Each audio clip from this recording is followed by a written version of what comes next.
जय गुरुजी, शुक्राना गुरुजी, अनंतम अनंतम शुक्राना।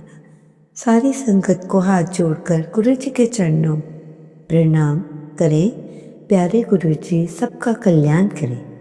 गुरुजी के सत्संग में कब आता है और कब हमें कल्याण कर देते हैं, और जो सुनता है उसको भी, जो सुनाता है उसको भी। संगत जी, सत्संग को ये सोचकर सुनिए कि सत्संग सुनना बड़े भागा वाले, जो सत्संग को सुनते हैं बड़े भागों वाले होते हैं। जिनके अच्छे कर्म होते हैं सत्संग सुन सकते हैं। सत्संग सुनना भी तीर्थ यात्रा से भी ज़्यादा जाना जाता है। हमारे अच्छे भाग हैं संगत जी, जो हमें पूर्ण रूप से गुरु महाराज जी मिले हैं।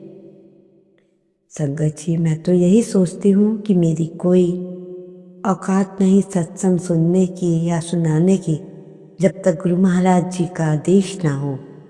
जो कुछ भी बुलवाते हैं गुरु महाराज ही बुलवाते हैं। संगत जी, मैं आपको एक छोटा सा सत्संग सुना रही हूँ, बहुत ही इंटरेस्टिंग।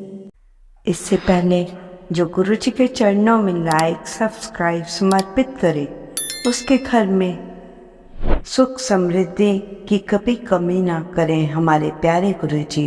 उन्हें भरपूर दें गुरु महाराज, उनकी हर इच्छा को पूर्ण करें, जिसको आप सुनेंगे और आपके लिए हैरान भी करेगा और आपको समझ भी आएगा।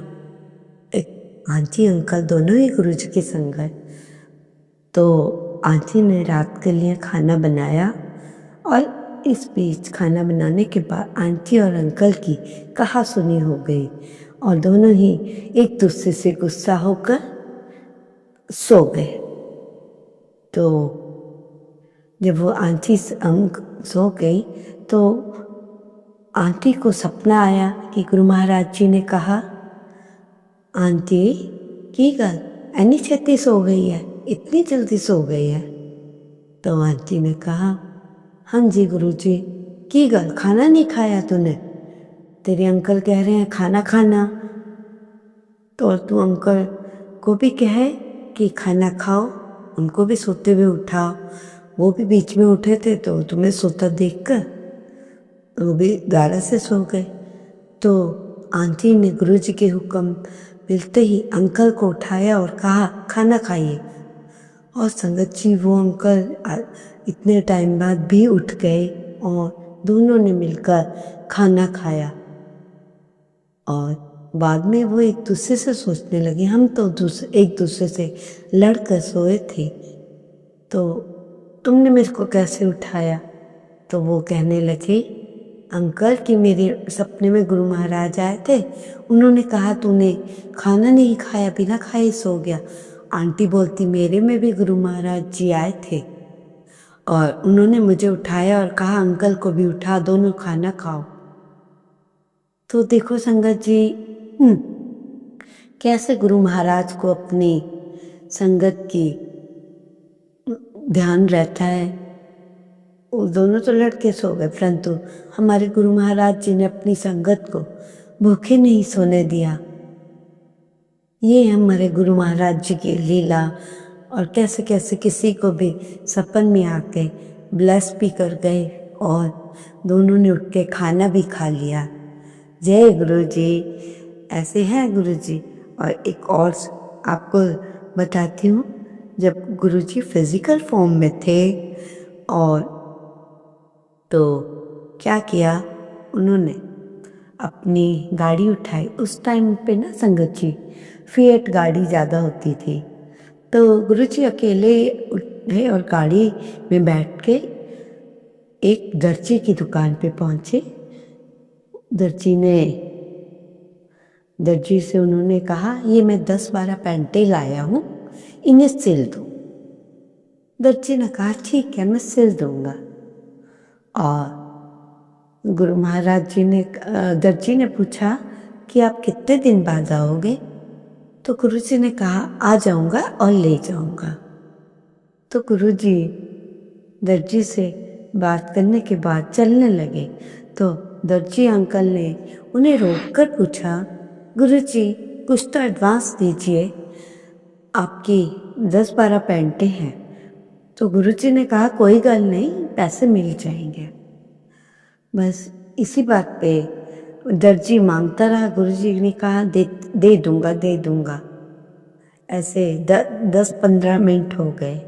तो फिर गुरुजी ने यूं हाथ हिलाया और उनके हाथ में 500 का नोट आ गया। दर्जी ने देखा कि गुरु महाराज जी ने, मतलब उसको नहीं पता था दर्जी अंकल को कि ये गुरु महाराज जी हैं। तो वो हैरान हो गया कि इन्होंने कहीं हाथ भी नहीं डाला जेब वगैरह में, पैसे भी निकल आए। जब मेरे से बात कर रहे थे तो इनके हाथ खाली थे। तो उन्होंने, गुरुजी ने उन्हें 500 का नोट दिया और कहा चलता हूँ। दर्जी ने कहा नहीं, मुझे और दीजिए। परंतु गुरुजी क्या होता है कि 500 का नोट देकर चले गए, अपनी गाड़ी में बैठे और चले गए। तो ना दर्जी को लगा कि कोई ये महान व्यक्ति है। वो उनके पीछे भागा और देखा और थोड़ी ही देर बाद कर्फ्यू लग गया। दर्जी दुकान में पहुंच गया और फिर ऐसा हुआ कि 10 दिन बाद गुरुजी ने अपने किसी संगत को भेजा कि जाओ पैंटें ले आओ। तो संगत जी दोनों आए, अपनी मोटरसाइकिल रोकी और दर्जी की दुकान में गए और कहा गुरुजी की पैंटें बन गई। कहते कौन गुरुजी? मैं क्या जानूं कौन गुरुजी। ये कहकर उन्होंने कहा तुम नहीं जानते ये हमारे गुरु महाराज हैं, तुम इनकी पैंटें सिल दो, पैसे की चिंता मत करो, पैसे आ जाएंगे। परंतु दर्जी को कहाँ यकीन था। तो बहुत कहने कर पर भी उसने, दर्जी ने ना ही पैंटें सिली। कहा जब तक मुझे 10-12 हज़ार रुपये नहीं दोगे तब तक मैं पैंट नहीं सिलूँगा। ये सुनकर वो दोनों भी चले गए। बहुत समझाया उन्होंने कि ये हमारे गुरु महाराज जी हैं, ऐसा है वैसा है। परंतु दर्जी को अंदर से कुछ महसूस तो हो रहा था, परंतु उसने ऐसा नहीं किया। उसको लगा कहीं मेरा पैसा भी डूब जाएगा, मैं पैंटें भी बना दूंगा। तो फिर 10 दिन बाद कोई दूसरी संगत आई। तो दर्जी सोचने लगा ये कैसा इंसान है, तरह तरह के लोगों को मेरे पास भेजता है और पैंटें बोलता है बिना पैसे के ही सिल दो। तो उस संगत ने भी बताया, जो मोटरसाइकिल पे द्वारा आए थे दूसरी पार्टी, कि अरे ये गुरु महाराज जी हैं, तुम बहुत भाग्यशाली हो जो गुरु महाराज तुम्हारी दुकान पर चल के आए हैं। तो दर्जी ने कहा कि ठीक है, मैं मानता हूँ आपके गुरु महाराज होंगे, आप मानिए, अच्छी बात है, परंतु मैं नहीं। फिर एक दिन गुरु महाराज जी ने अपनी संगत से कहा कि दर्जी को हमारे घर मतलब यहाँ पे बुलाओ, तो पैसे तुम्हें मिल जाएंगे। तो दर्जी गया, देखा वो तो बहुत वीआईपी एरिया और दुनिया भर के वीआईपीज बैठे हुए, बड़ी बड़ी गाड़ियाँ खड़ी हुई। तो ये देख कर दर्जी हैरान हो गया, क्योंकि उसे लगा था कि ये भी कोई जो व्यक्ति आया बहुत अप टू डेट है, खूब पैसे वाला है, पर वही मुझे पैसे क्यों नहीं दे रहा मालूम नहीं। तो जब दर्जी की पारी आई तो दर्जी ने देखा अंदर जाकर गुरु महाराज जी की कोई बाजू दबा रहा था, कोई टांगे दबा रहा था, कोई सिर दबा रहा था, और सूटेड पुटेड लोग इतने हाई फाई। ये सब देख के दर्जी को तो घबराहट हो गई। तो जैसे ही दर्जी को गुरु महाराज जी ने बुलाया और उनको कहा आप जाइए, दोनों जो उनके हाथ पांव दबा रहे थे उन अंकल से कहा आप लोग जाइए। फिर वो दर्जी से पूछने लगे गुरुजी पैंटा सिल गई? तो दर्जी ने कहा नहीं, पैसे ही नहीं दिए उन्होंने जो आपके लेने वाले आए थे।